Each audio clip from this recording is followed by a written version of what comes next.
Bom dia, boa tarde, boa noite. Vamos iniciar agora o assunto do 7º ano do ensino fundamental maior. A gente vai ver agora o conjunto dos números inteiros. Na verdade, a gente vai falar sobre os números negativos. Esses números negativos, na verdade, ele é um complemento do conjunto dos números naturais.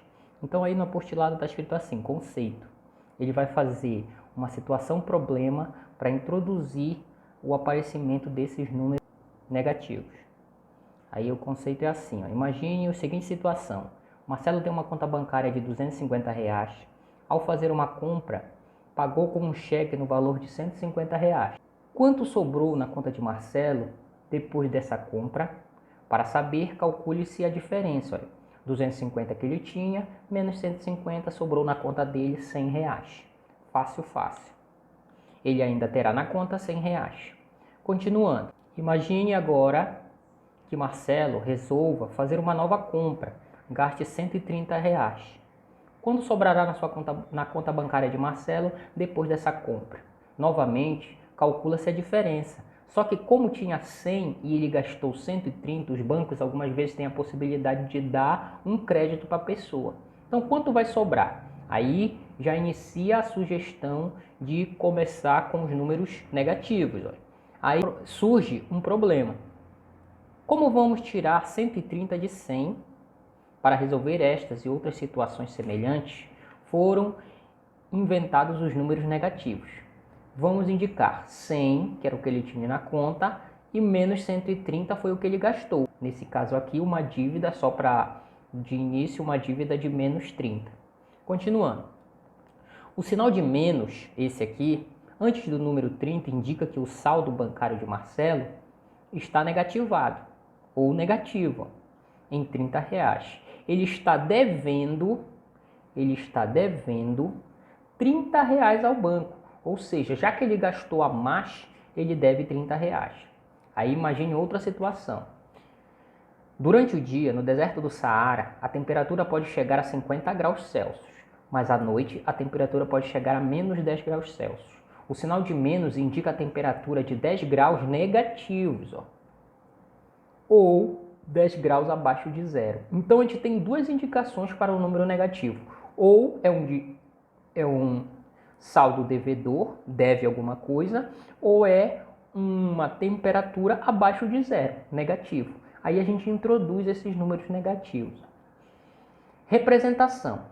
No conjunto dos números naturais, o zero é o menor número conhecido. Agora, com a invenção dos números negativos, vamos aumentar o conjunto dos números naturais e formar um novo conjunto chamado de conjunto dos números inteiros. Esses números inteiros que é o nosso entendimento para essa aula. Indicamos por Z, é um Z cortado, esse conjunto. O conjunto Z é formado pelos números naturais e pelos números negativos. Então, só para a gente entender o conjunto do Z, é esse conjunto aqui que eu vou fazer mais exemplificado no papel. Olhando aqui para o papel, olha, o Z, o conjunto Z, a gente pode formar ele assim, sempre se inicia do zero. Do lado direito do zero, eu tenho os positivos, mais 1, mais 2, mais 3, e assim por diante, infinitamente. E do lado esquerdo do zero, eu tenho os negativos, menos 1, menos 2, e menos 3, e assim por diante. Esse é o conjunto dos números inteiros, que é exemplificado pela letra Z. Outra representação desse conjunto é chamada de diagrama. Esse diagrama ele pode ser exemplificado porque assim, esse conjunto Z, daqui desse momento para cá, para a direita, ele aqui é chamado de conjunto dos números naturais. Ou seja, o conjunto Z é a união do conjunto dos números naturais com os negativos. Esses aqui são os negativos, certo? Então, o conjunto Z é a união desse conjunto. O N, na verdade, é um aumento desse conjunto, mais os negativos. Então, pelo diagrama, a gente pode fazer o seguinte, olha. A gente pode colocar um diagrama, que é um local fechado. aqui está todos os números naturais. E ao redor dele eu tenho o conjunto dos números inteiros, que é o Z. Ou seja, o N é um subconjunto de Z. Então, como eu estava falando, aqui a gente tem a representação no apostilado dos números inteiros e aqui o diagrama. Olha.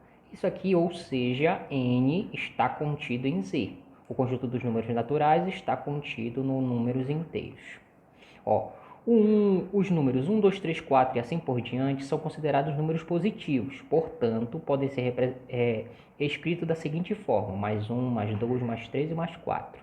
Ou seja, 1 é igual a mais 1. 2 é igual a mais 2. É aquela explicação que eu sempre dou para os meus alunos. Toda vez que não aparecer um sinal agora, nesse momento, tem um sinal de mais. Observação, o zero não é positivo e nem negativo, ou seja, o zero não tem sinal. É o único número que não tem sinal, ele é neutro. Então, continuando, o conjunto dos números inteiros pode ser representado numa reta numérica, ou seja, a mesma representação que a gente tem aqui, ó, ele é representado numa reta numérica, que é essa aqui, ó. O zero é a origem, para a direita eu tenho os números positivos e para a esquerda eu tenho os números negativos. Vamos ver a indicação que eles dão aqui no apostilado. O zero é o ponto de origem dos números. À direita deles são colocados os números positivos e à esquerda são colocados os números negativos, do jeito que eu falei para vocês. As reticências, ou seja, os 3 pontinhos, indicam que o conjunto dos números é infinito, tanto para o lado positivo quanto para o lado negativo. Observando a reta numérica, podemos fazer comparações entre os números. E essa comparação que é o nosso primeiro entendimento dos números negativos. Além do entendimento de que ele é uma dívida, ele pode ser também uma temperatura negativa, o primeiro entendimento que a gente tem que ver é a comparação desses números em relação aos números naturais. O número que estiver mais à direita, então essa informação aqui é extremamente importante. Vá marcando do jeito que eu estou marcando para você. Os números que estiverem à direita é sempre maior do que os que estiverem à esquerda. Ou seja, sempre para a direita, para esse lado aqui, o número é maior que o que está aqui. Esquece por enquanto a representação do número. Pensa nele como se ele estivesse numa reta numérica. Então, todos os exemplos que a gente fizer, a gente vai ter que ter esse entendimento da reta numérica. O zero no meio, para a direita eu tenho os positivos e para a esquerda os negativos. Lembrando sempre que os maiores sempre estão para a direita. Continuando nesse entendimento, só uma observação. Eu coloquei OPC, mas não é OPC, é IPC. Só para corrigir, importante pra caramba. E é bem aqui, olha. Por exemplo, menos 2 está para a direita do menos 5. Bora entender isso aqui nessa reta que eu fiz aqui no papel. Como é que funciona isso aqui? Ó? Bem aqui. O menos 2, eu tenho menos 2. O menos 2 é para a direita ou para a esquerda? Para a esquerda. Ó. Então eu tenho menos 1 aqui. E eu vou ter o menos 2 bem aqui. O menos 5 ele estaria para a esquerda, para cá. Para esse lado. Então eu tenho o menos 3. Eu tenho o menos 4. E aqui estaria o menos 5. Então, o que eu tenho que relacionar são esses dois aqui, olha. O menos 2 e o menos 5. Quem é o maior? O maior é o que está mais à direita, ó. Então, nesse caso aqui é o menos 2. Ele é o maior, certo? Recapitulando, o menos 5 é o menor e o menos 2 é o maior. É isso que confunde a cabeça dos alunos, porque eles estão acostumados a olhar só a representação, mas agora a gente tem que olhar o conjunto dos números inteiros na reta numérica. Quem estiver mais à direita é o maior. Nesse caso aqui, o maior é menos 2. O próximo exemplo que a gente tem é o exemplo B. Olha. Ele fala assim, 13 está para a direita, 3 positivo. Quando não tem sinal é positivo. Está para a direita de menos 1. Então, olha. O 3, vamos imaginar que ele está desse lado aqui. Como ele é positivo, é do lado direito. Vou logo colocar um mais aqui para a gente ver. E o menos 1, ó, ele está para a esquerda, para cá. Então, esse desenho que eu estou fazendo aqui, você tem que fazer ele mentalmente. Para você saber qual é o número que está mais à direita. Você sabendo qual é o que está mais à direita, você sabe qual é o maior. Nesse caso aqui, o maior é o 3. E mais um entendimento que tem que deixar claro. Desses sinais aqui, olha. Eu não falo que eles são maiores e menores porque você só tem que pensar numa coisa. Eu tenho uma boca e eu tenho um bico. Eu tenho uma boca e eu tenho um bico. Primeiro você faz essa relação de quem está mais à direita e acha o maior. O maior não é mais 3? Então coloca ele aqui, ó. Mais 3. Aí qual é o sinal que você vai usar? Se você já sabe que mais 3 em relação ao menos 1 é o maior, boca para o lado dele. Menos 1.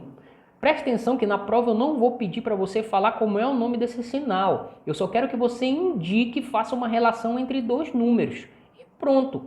O maior você coloca na boca. Voltando ao exemplo 1, ó. Menos 5 e menos 2. Quem está mais à direita não é o menos 2? Pronto. Achou o menos 2 que é maior? Boca para o lado dele. Então o menos 5 é aqui. Pode confundir a cabeça por causa da representação, mas isso aqui está certo. Quem está mais à direita na reta numérica é o menos 2. Então boca para ele é o maior que menos 5. Deu para entender? Beleza. Qualquer coisa coloquem nos comentários. Me chamem que eu vou dar mais explicações sobre essa representação. Então, recapitulando, não importa o nome desses sinais aqui, é maior e menor. O que você tem que saber é o seguinte: boca para o lado maior, bico para o lado menor, seja qualquer um que for desse. Eu só vou pedir para você representar, não vou pedir para você escrever isso. Tudo bem?